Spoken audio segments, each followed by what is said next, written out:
Lucky Luciano est l'un des gangsters les plus célèbres. Il était à la fois intelligent, impitoyable et visionnaire. C'est lui qui a fait de la mafia américaine un véritable empire tentaculaire. Grâce à son action, elle a généré plus de profits que les plus grands groupes automobiles de l'époque, avec près de 40 milliards de dollars de bénéfices par an.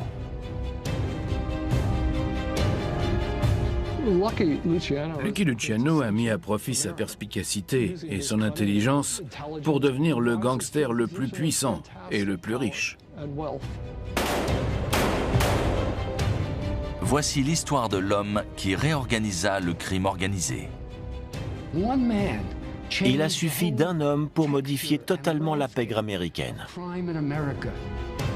Il ne fait aucun doute que Lucky Luciano a inventé la mafia moderne. Face à lui, la police s'est longtemps montrée totalement impuissante.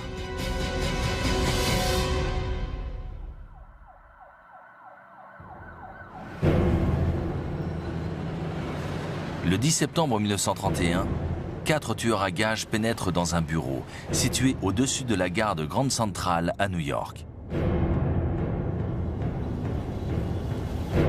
Leur cible, le parrain de la mafia locale, Salvatore Maranzano.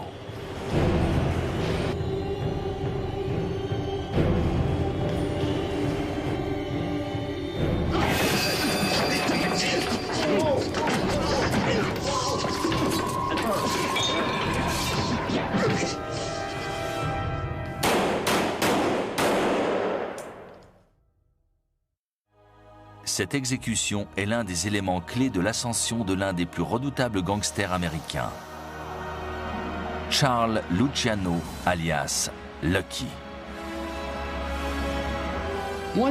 Une fois par génération, on voit apparaître un véritable génie du crime.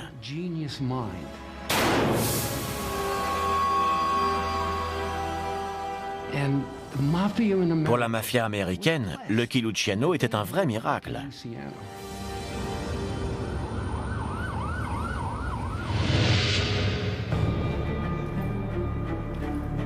Il a commencé sa carrière comme tueur à gages pour Giuseppe Masseria, l'un des patrons de la pègre new-yorkaise des années 20. À cette époque, celui que l'on surnommait Joe le Boss était à la tête du gang italien le plus puissant de la ville.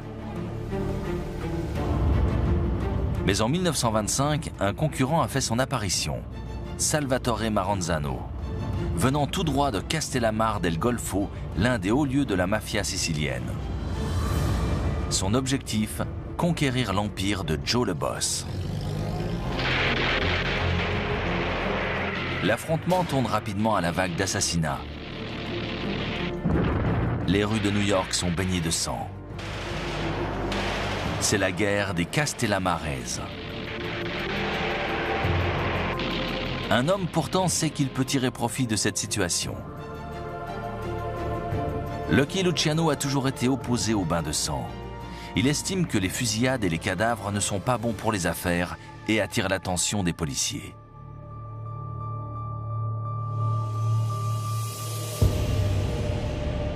Ses méthodes sont radicalement différentes de celles de Joe le Boss. Il veut se lier avec les gangs irlandais et juifs. Il est persuadé qu'en construisant un réseau intercommunautaire, il ouvrira de nouvelles perspectives à la mafia. Mais Joe le Boss reste farouchement opposé à cette politique.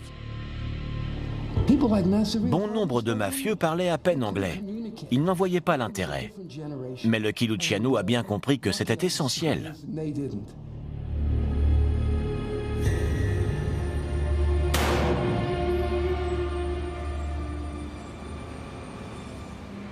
Après 1 an et demi de lutte sanglante, la situation est dans l'impasse.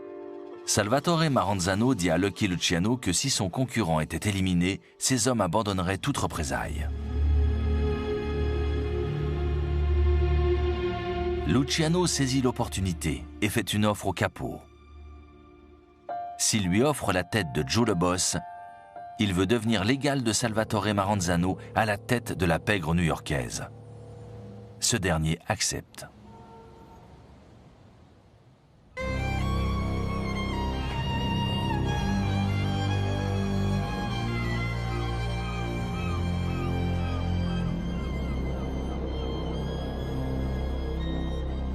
Lucky Luciano invite Giuseppe Masseria à déjeuner dans l'un de ses restaurants favoris, le Nova Villa Tamaro à Coney Island. À l'extérieur, les tueurs à gages attendent le signal convenu pour faire irruption.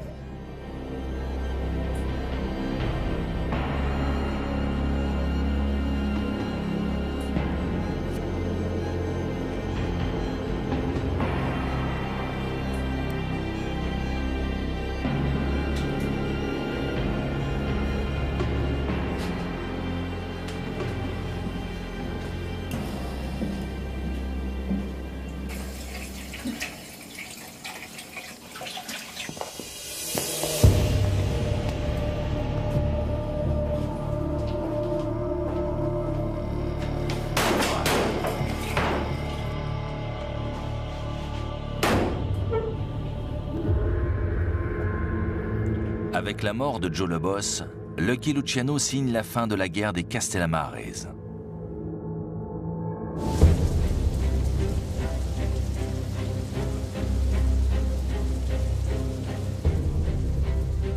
Salvatore Maranzano fait venir des centaines de chefs de gang de tout le pays au Bronx pour annoncer sa victoire. Rien ne sera plus comme avant, dit-il. C'est alors qu'il dévoile ses projets ambitieux. Les gangs de New York sont organisés en 5 familles contrôlant respectivement les quartiers du Bronx, de Brooklyn, de Manhattan, du Queens et de Staten Island.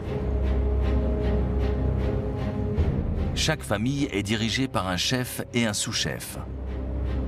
Ensuite viennent les lieutenants et les soldats. À la tête des 5 familles siège Salvatore Maranzano en personne. Quiconque y trouve à redire est exécuté. Je vais être le capo di tutti capi, le chef de tous les chefs. Il s'autoproclame chef suprême régnant en maître sur la ville tout entière.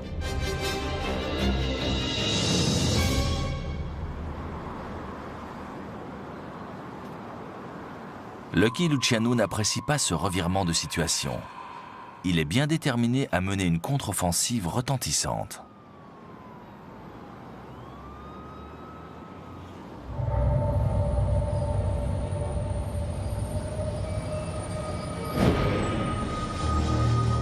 Salvatore Maranzano sait que son ancien lieutenant est capable de menacer sa position au sein de la Cosa Nostra. Il fait appel à un tueur à gages, Vincent Cole, alias Mad Dog, pour le faire exécuter.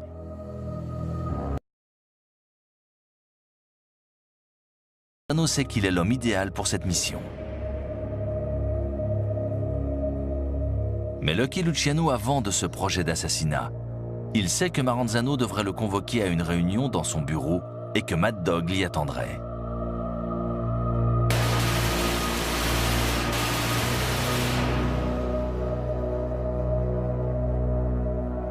Luciano comprend qu'il doit agir pour sauver sa vie.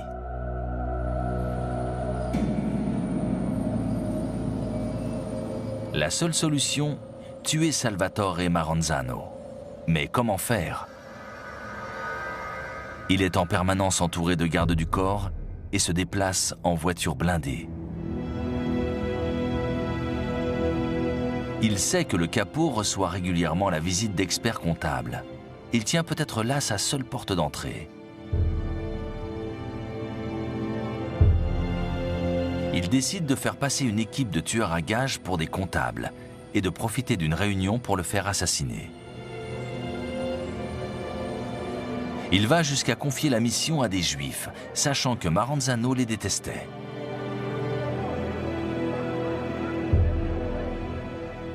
Il fait donc appel à l'un de ses amis d'enfance, Meyer Lansky, pour organiser le contrat. On raconte que celui-ci aurait loué une maison au fin fond du Bronx pour préparer le coup. Les 4 tueurs à gages y seraient restés enfermés, mais avaient à leur disposition tout ce dont ils avaient besoin, y compris de la compagnie féminine. Pendant tout l'été 1931, les 4 malfaiteurs ont appris à parler et à se comporter comme des experts comptables.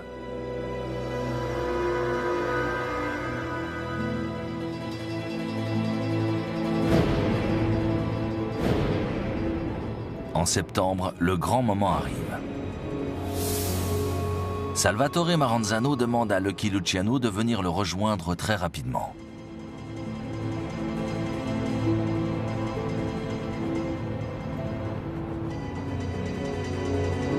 Le 10 septembre 1931, 4 hommes font irruption dans les bureaux du Capo, au-dessus de la gare de Grande Centrale.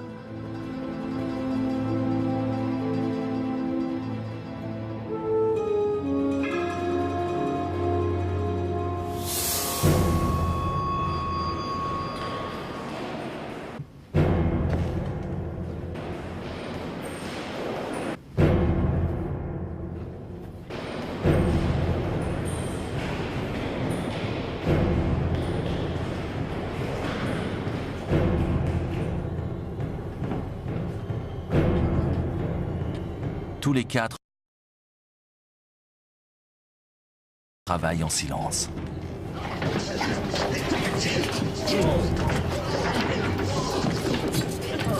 Mais leur cible ne se laisse pas abattre si facilement. Malgré de nombreuses blessures et une gorge tranchée, ils continuent à se débattre. Les assassins sont contraints à recourir à une méthode plus bruyante.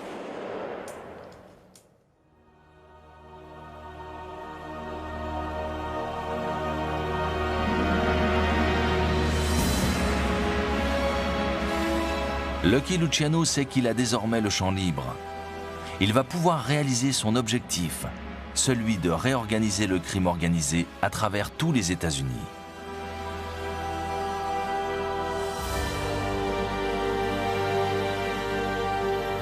L'une des premières personnes à qui il rend visite est un ami d'enfance rencontré dans la rue.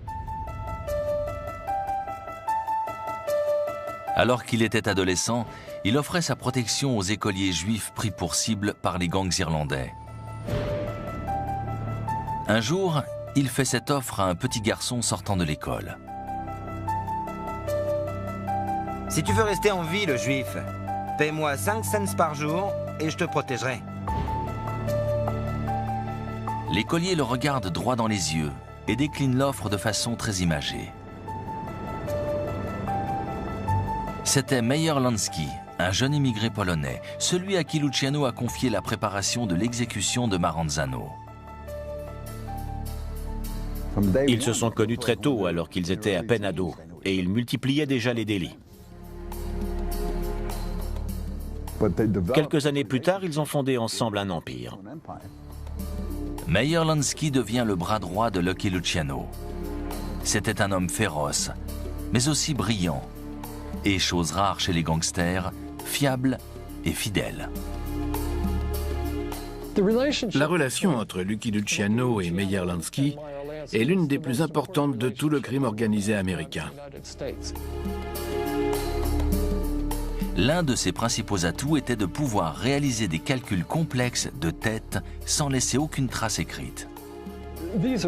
Ces deux personnages étaient aussi talentueux que novateurs dans leur domaine. Ils ont compris qu'en se basant sur le modèle de la société américaine, ils pourraient éliminer toute possibilité de profits individuels. Ils pouvaient mutualiser ces profits et les redistribuer. Voilà comment ils ont apporté la stabilité au crime organisé qui lui...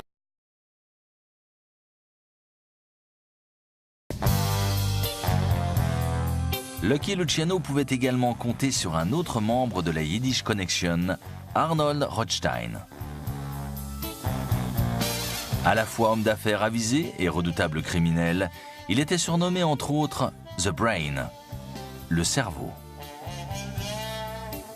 Arnold Rothstein était d'une très grande intelligence.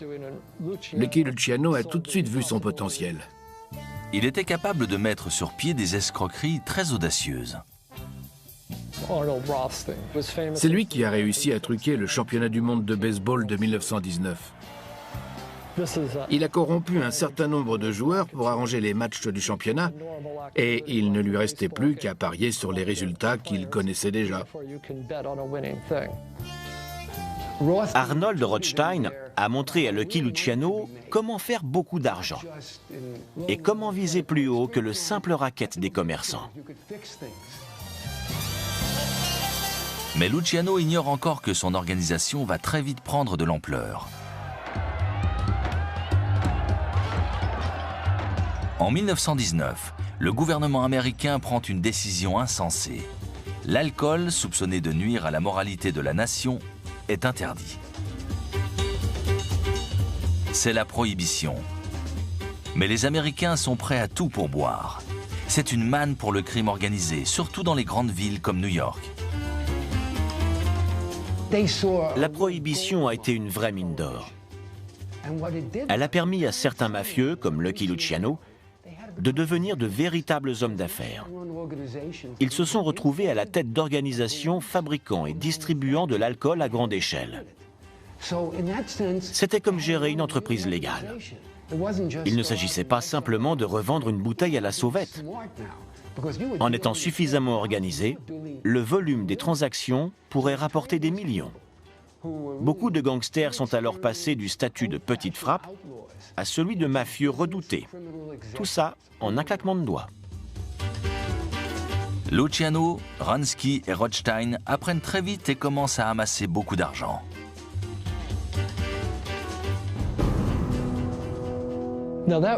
Leur fortune était le témoin de leur pouvoir et de leur influence. Grâce à l'argent et à l'alcool, ils pouvaient corrompre des hommes politiques, mais aussi des policiers. Tout le monde cherchait à se fournir. Plus personne n'avait peur de s'associer à des gangsters. Mais ce qu'ils n'avaient pas réalisé, c'est qu'ils vendaient leur âme. Les mafieux, eux, l'avaient bien intégré. Les magistrats, les hommes politiques et les policiers sont les premiers à fréquenter les bars clandestins. Luciano et ses associés savent qu'ils pourront un jour en tirer profit. Ils avaient les coudées franches. Personne ne venait mettre le nez dans leurs affaires. Personne n'enquêtait sur eux, pas même J. Edgar Hoover, le fondateur du FBI. Le fonctionnement du FBI et le travail de ces hommes ne sont en rien mystérieux. Un agent spécial doit être un excellent tireur. Il doit avoir le courage de s'engager dans une fusillade face aux ennemis publics les plus féroces. Monsieur Hoover est sur le terrain et supervise. En créant le FBI, Hoover a donné naissance à un organe de lutte contre la criminalité inédit. Le FBI avait autorité sur le territoire américain tout entier. Ses agents étaient les seuls à pouvoir combattre le crime organisé et la mafia. Mais ils ne l'ont pas fait. Hoover a lancé sa guerre contre le crime au début des années 30. Mais il s'en prenait surtout aux braqueurs et aux ravisseurs terrorisant le Midwest et narguant la nation. Il ciblait essentiellement des ennemis publics comme John Dillinger, Perry Boyd Floyd, Machine Gun Kelly qui tuait des gens à tout va. Il niait l'existence de crimes organisés à l'échelle nationale. Pour lui, les mafieux étaient de petits gangsters locaux et leur arrestation relevait de l'action des polices locales. Et il savait qu'ils avaient des liens politiques puissants.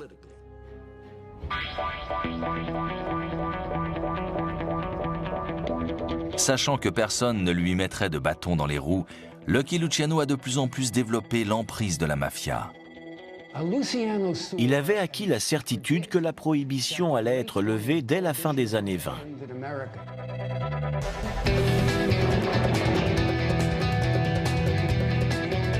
Pour permettre à la Cosa Nostra de rester fructueuse, il doit empêcher l'avènement de nouvelles guerres de clans. Il savait que ce chaos était un handicap, alors il a pris les choses en main. C'est pour ça que je vois chez lui un Bill Gates ou un Warren Buffett du crime organisé. Il a réformé le système.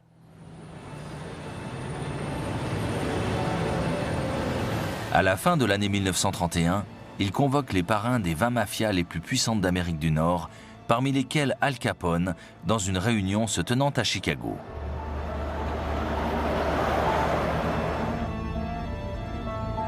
Là, il va faire quelque chose de sidérant. il va proposer de restructurer entièrement le crime organisé. Il a établi les règles. Il a dit comment ça allait fonctionner. Personne n'avait jamais fait ça avant. Il a créé une structure entièrement nouvelle, apporté une dimension totalement inédite au crime organisé. Il a pris des gangs en proie à de graves dissensions internes et se disputant le moindre coin de rue. Il les a réunis pour en faire une organisation tentaculaire que personne n'avait jusque-là jamais observée. C'était d'une telle efficacité que les autorités américaines sont restées impuissantes pendant près de 60 ans. Luciano maintient en place les 5 familles de New York, mais attribue à chacune un consigliere, c'est-à-dire un conseiller censé faire en sorte que les problèmes internes à chaque clan soient réglés sans violence.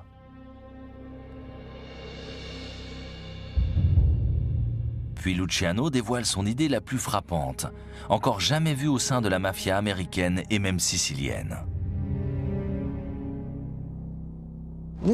Il a décidé de faire une commission, un organe réunissant tous les chefs locaux. S'il y avait une décision à prendre concernant la mafia, elle devait être prise lors d'une réunion de la commission. En cas de désaccord sur un territoire ou sur l'exploitation d'un trafic, la commission s'en chargeait. Son objectif, éviter les guerres de gangs. C'est exactement le même principe que celui adopté par un certain nombre de pays à la sortie de la Seconde Guerre mondiale, avec la création de l'Organisation des Nations Unies.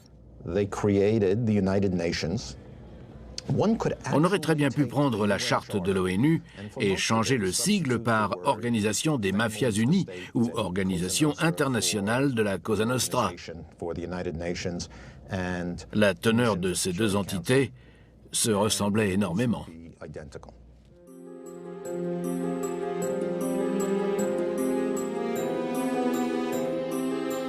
Afin de démontrer ses bonnes intentions, Luciano persiste dans la lignée du changement. Désormais, il est un capo parmi les autres. Il n'y a plus de capo di tutti capi, de capo-chef. Il tient à ce que la commission soit le plus démocratique possible. Elle réunit les chefs de 7 familles. 5 issus des principaux secteurs de New York, une de Chicago et une de Buffalo. Chacun dispose d'une voix. Toutes les décisions sont soumises à un vote. De cette façon, chaque chef jouit d'un pouvoir décisionnel égal à celui des autres. Lucky Luciano était un génie. Il a réussi à dessiner la trame de fond qui va permettre à la mafia de s'organiser. Il a débarqué en 1931 avec une idée chevillée au corps. Pour que la mafia se développe, elle doit le faire en suivant le modèle du capitalisme américain.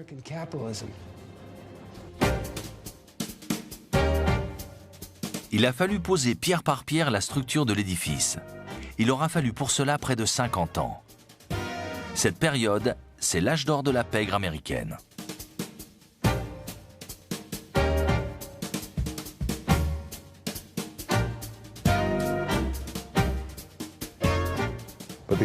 La commission était en quelque sorte le second gouvernement du pays.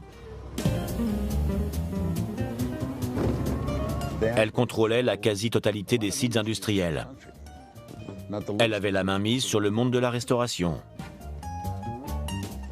et sur l'industrie du jeu, comme le démontre Las Vegas. La mafia gère tout. Les usines, les abattoirs, les marchés aux poissons, les quais, les syndicats, les sociétés de crédit, la drogue et la prostitution. Luciano voulait rendre la prostitution aussi fructueuse que les plus grandes chaînes de supermarchés. Il était tout puissant. Les bénéfices s'élèvent à des milliards de dollars.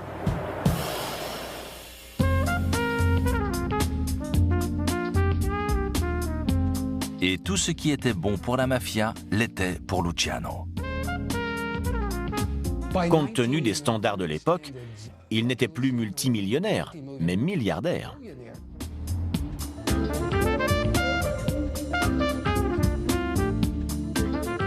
Il loue une suite à l'année dans l'un des plus grands palaces au monde, à New York. Il s'enregistre sous le nom d'emprunt de Charles Ross, afin de se protéger d'éventuels rivaux. Il amassait des millions de dollars supplémentaires chaque semaine. Il s'est mis à s'habiller chez les plus grands couturiers, il avait toujours une femme au bras, et il avait son avion privé pour sillonner le pays. Lucky Luciano est célibataire et ne s'en cache pas. Il faisait la fête tous les soirs, dansait jusqu'au petit matin et repartait souvent au bras de danseuses ou de chanteuses. Il avait cette image à la fois élégante et débonnaire. N'importe où à New York, il se sentait chez lui. C'était un peu comme si la ville lui appartenait. On le voyait très souvent aux côtés d'hommes politiques ou de stars comme Frank Sinatra ou George Raft, un acteur incarnant souvent des rôles de mafieux.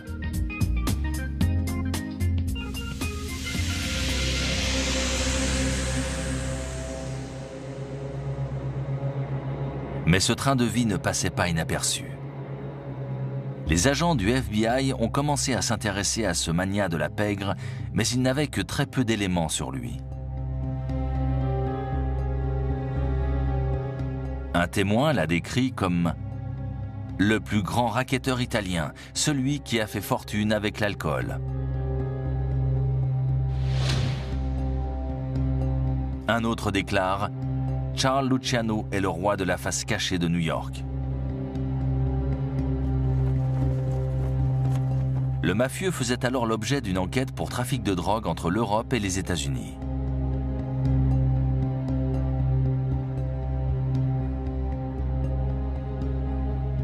Son casier judiciaire est déjà bien rempli. On y trouve déjà pas moins de 35 arrestations pour divers motifs, allant du délit routier au vol à main armée avec violence. Malgré ces éléments, le FBI décide de ne pas aller plus loin.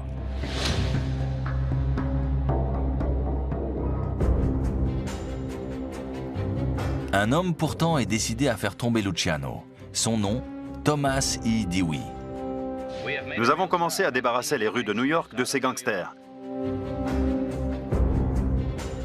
Il s'agit d'un avocat brillant et ambitieux. À 35 ans, il décroche le poste dont il rêvait, celui de procureur spécial de la ville de New York chargé du crime organisé. Nous avons démontré aux témoins que nous pouvions les protéger et aux citoyens que la mafia n'était pas toute puissante. Dans les années 30, Luciano incarnait à lui seul le crime organisé. Tout le monde savait qui il était. C'était un secret de polichinelle. Luciano était dans le collimateur de la justice. Pour le procureur, s'il menait un tel train de vie de milliardaire, c'était uniquement grâce à ses activités criminelles. Le crime aujourd'hui est syndiqué et organisé. Il existe une nouvelle race de criminels qui laissent leurs lieutenants se charger des basses besognes et ainsi évitent de se compromettre. La seule solution pour punir ces criminels est de faire le lien entre eux, leurs complices et leurs activités.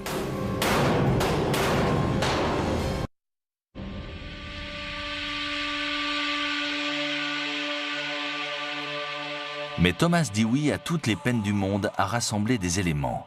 Lucky Luciano est de nature méfiante. Il sait qu'il peut être écouté. Il est très prudent lors des échanges téléphoniques. Et comme Meyer Lansky, il ne garde rien sur papier. Toutes les informations compromettantes sont dans sa tête.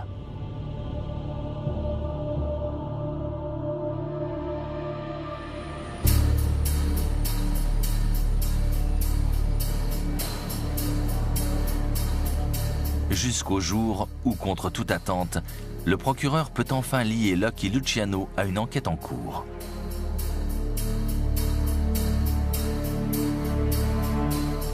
Grâce à une série d'écoutes réalisées dans des maisons closes, il établit qu'il existe un réseau de 300 établissements du même type à Manhattan et à Brooklyn.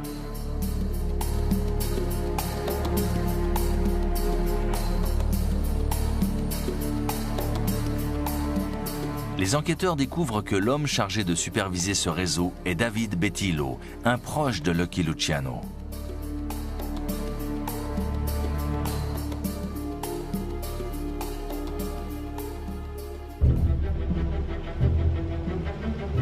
En janvier 1936, une perquisition est réalisée dans 80 maisons closes de New York.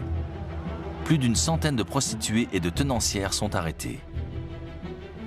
Ces femmes se sont retrouvées littéralement entre le marteau et l'enclume. Elles étaient coincées. Les policiers font pression sur les prostituées pour leur arracher des informations. La plupart de ces filles étaient accros à l'héroïne.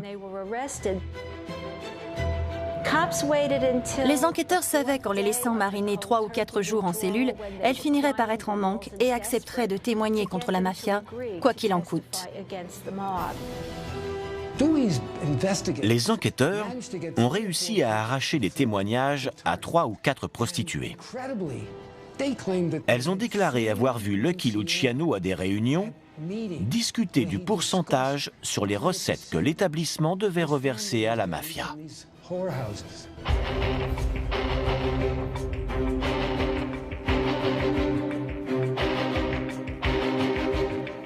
Avant même l'ouverture du procès, les médias condamnaient Luciano.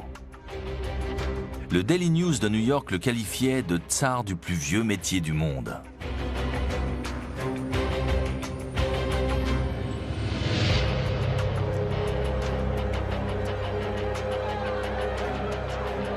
Le procès commence le 12 mai 1935.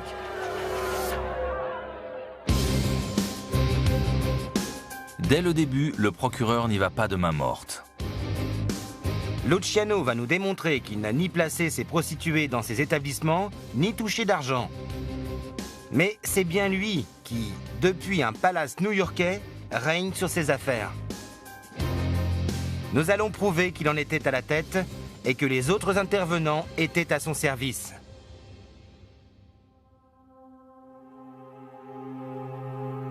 Il fait comparaître 68 témoins, essentiellement des proxénètes et des prostituées à qui il promet des remises de peine, l'immunité ou la liberté conditionnelle. Sa stratégie ? Décrire les prostituées comme des victimes de la Grande Dépression, exploitées et terrorisées par Lucky Luciano et son réseau criminel.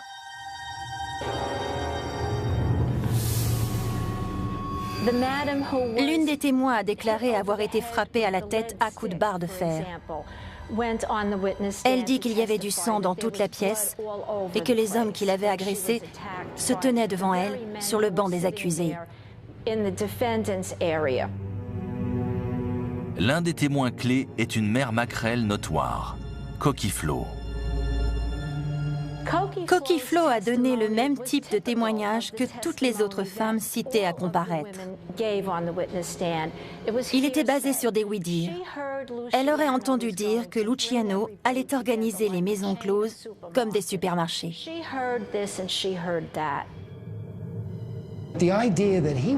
Pendant les témoignages de ces prostituées ou de ces tenancières, on ne pouvait que sentir qu'ils avaient été préparés à l'avance. Ça sonnait faux.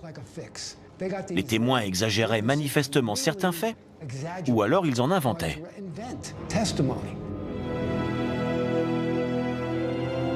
À ce stade du procès, il n'existe pas vraiment d'éléments à charge. Il semble que la balance penche du côté de l'accusé. Mais Lucky Luciano commet une erreur. Il ignore les conseils de ses avocats et demande à témoigner pour se laver de tout soupçon.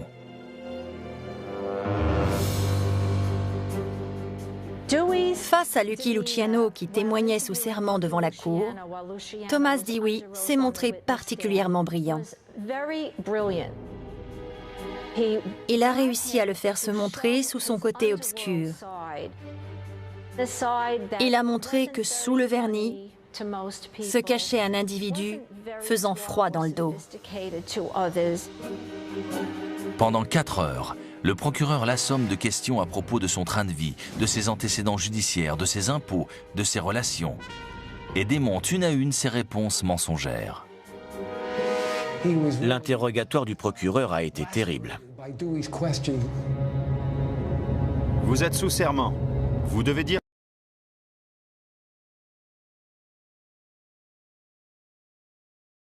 question.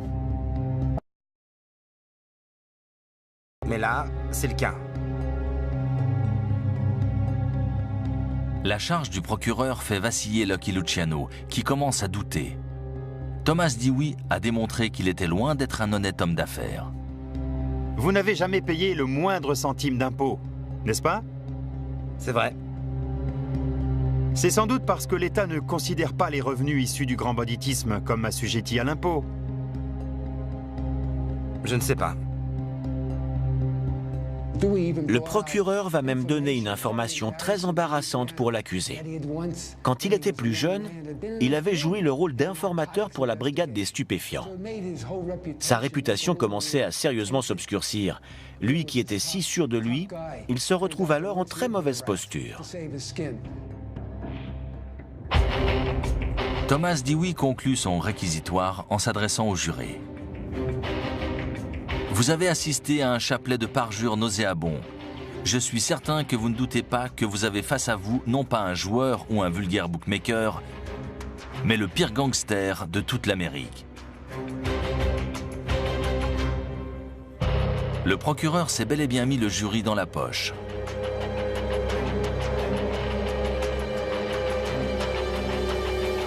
Lucky Luciano est reconnu coupable de 62 condamnations pour proxénétisme. Le juge McCook annonce la sentence. Dans la mesure où je ne trouve aucune circonstance atténuante pour votre conduite, ni aucune voie de réinsertion, je vous soumets à la peine adéquate, qui s'étendra de 30 à 50 ans de prison ferme. La peine aurait pu être plus lourde, mais elle suffisait à Thomas Dewey pour avoir le sentiment du devoir accompli, celui de débarrasser les rues de New York des têtes pensantes du crime organisé.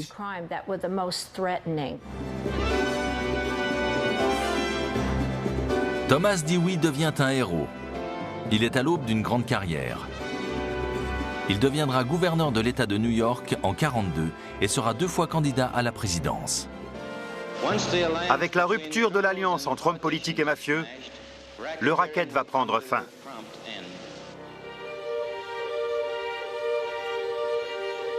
Dans ses mémoires, Lucky Luciano écrit « Je suis fou de rage contre Dewey plus que n'importe qui d'autre. Ce petit merdeux à moustache m'a attaqué sur tous les fronts, sauf sur ceux qui m'étaient reprochés. Il savait que je n'avais rien à voir avec la prostitution, ni avec aucun des chefs d'accusation. Mais c'est un bandit qui agit de façon légale. Il s'est glissé sournoisement dans mon dos et m'a poignardé. »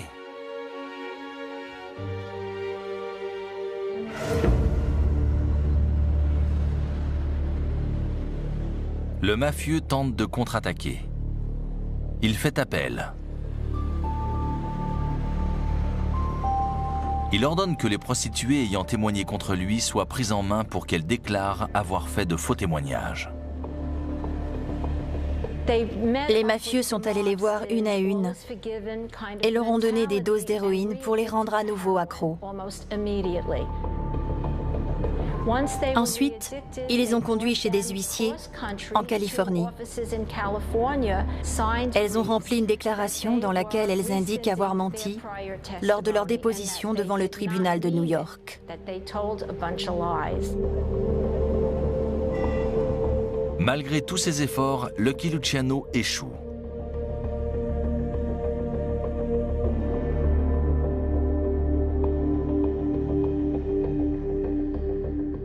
Il est envoyé dans une prison de haute sécurité, le pénitencier de Clinton à Dannemora, près de la frontière canadienne. Surnommé Siberia, il se trouve à 800 km de New York et son confort n'a rien à voir avec celui d'un palace. Passer d'une suite de luxe à une cellule, quel choc! Quand ils m'ont dit que j'allais à Dannemora, j'ai cru que je ne tiendrais pas le coup. Je suis passé du Waldorf à une poubelle. Le pire, c'est que nous n'avions aucun contact là-bas. Ça voulait dire que ça allait être très dur.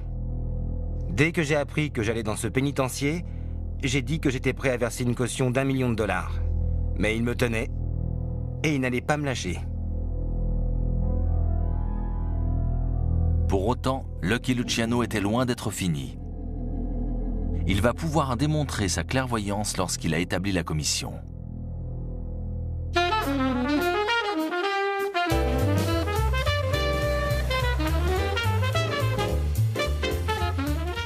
Après sa condamnation, le réseau ne s'est pas effondré.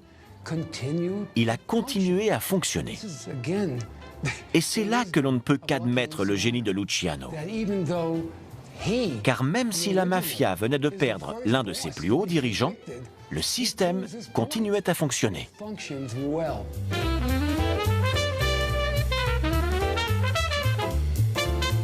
Luciano garde sa position de capot, mais c'est Frank Costello, une autre figure légendaire de la pègre new-yorkaise, qui prend les rênes de son empire.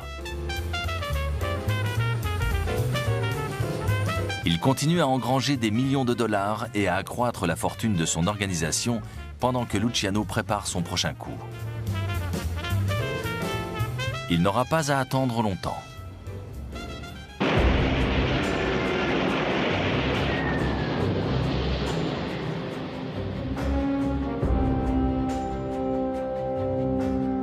Lorsque les États-Unis entrent dans la Seconde Guerre mondiale en 1942, il sait qu'il a une carte à jouer. La bataille de l'Atlantique tourne mal pour les Alliés.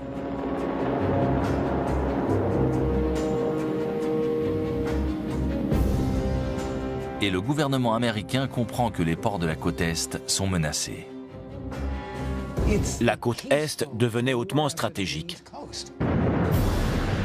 Un paquebot français, le Normandie, a pris feu et a coulé au port de New York.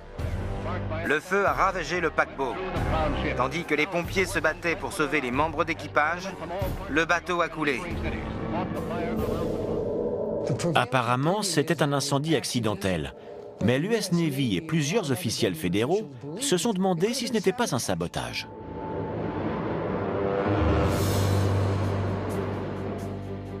Les services secrets, cherchant à empêcher toute infiltration des ports américains par les Allemands, savent qu'ils vont avoir besoin de l'assistance des dockers.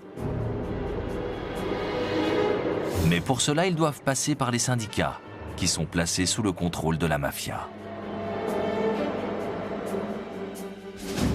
Lucky Luciano était si influent que les chefs de la mafia n'auraient jamais accepté de faire un marché avec le gouvernement sans son accord.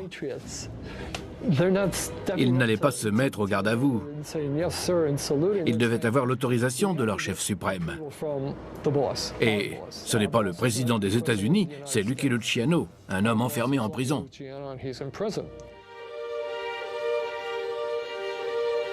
Afin de convaincre Luciano de coopérer, le gouvernement lui propose de le transférer. Il lui promet de faire quitter Dan Mora pour l'incarcérer à Grand Meadow, près de New York, dans une prison 4 étoiles. Le mafieux accepte d'entamer les négociations. Tout à coup, voilà que Luciano se met à agir en patriote. Pourtant, il est italien. Il n'a jamais été naturalisé, il n'est pas américain. Mais il a envoyé des messages à Lansky et à plusieurs autres pour ordonner la paix sur les quais. Il demande de s'assurer qu'il n'y aura ni sabotage, ni grève. Il veut que tout se déroule parfaitement. Le chef a parlé.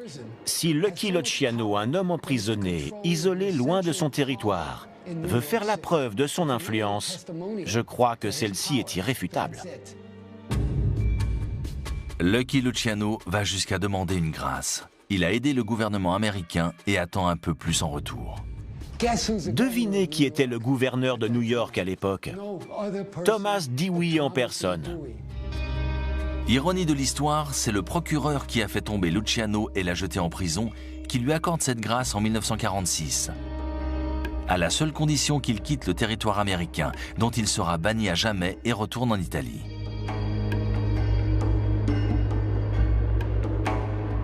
Thomas Dewey déclare que Luciano a concrètement aidé à prévenir d'éventuelles attaques ennemies sur le territoire côtier des États-Unis.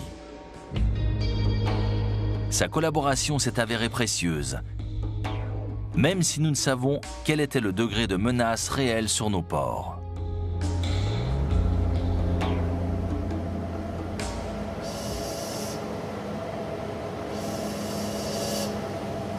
Le mafieux n'aura purgé que 10 ans de prison quand il quitte les États-Unis le 10 février 1946 en direction de la Sicile.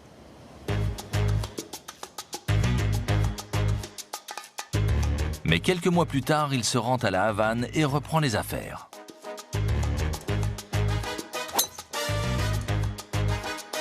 Plusieurs pontes de la mafia, parmi lesquels Meyer Lansky et Frank Costello, s'y retrouvent pendant près d'une semaine pour discuter du trafic d'héroïne.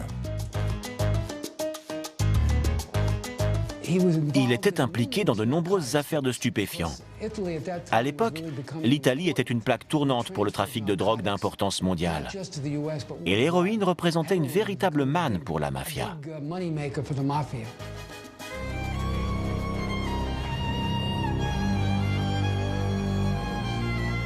Lucky Luciano aurait été vu à Palerme, en Sicile, en 1957, en compagnie de 30 hauts dirigeants de la pègre sicilienne et américaine, afin d'organiser le trafic à l'échelle mondiale.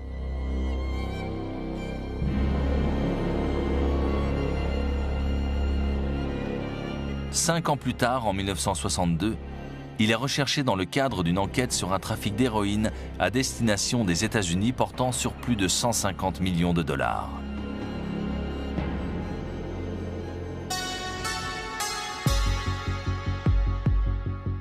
Mais il meurt d'une crise cardiaque avant d'avoir été arrêté à l'âge de 65 ans. C'est un individu qui force le respect. Luciano incarnait le pouvoir. C'était lui le boss. Il n'avait recours à la violence qu'en cas de nécessité. Son système a très bien fonctionné. C'était un génie. Charles Luciano s'est imposé comme un grand nom de la pègre. Il a fait d'un gang se bornant à de petits trafics sans envergure un empire établi et parfaitement organisé. Grâce à lui, la mafia a engrangé plus de bénéfices que la General Motors. À la fin de son règne, elle engrangeait près de 40 milliards de dollars par an. Et s'il a eu de temps en temps maille à partir avec les polices locales, le FBI ne s'est jamais penché sur ses agissements. Mais son génie, Lucky Luciano a choisi de s'en servir à des fins criminelles. N'oublions pas qu'il a commandité des assassinats, plongé des êtres humains dans la dépendance et la prostitution. On n'est pas gêné du crime sans avoir de sang sur les mains.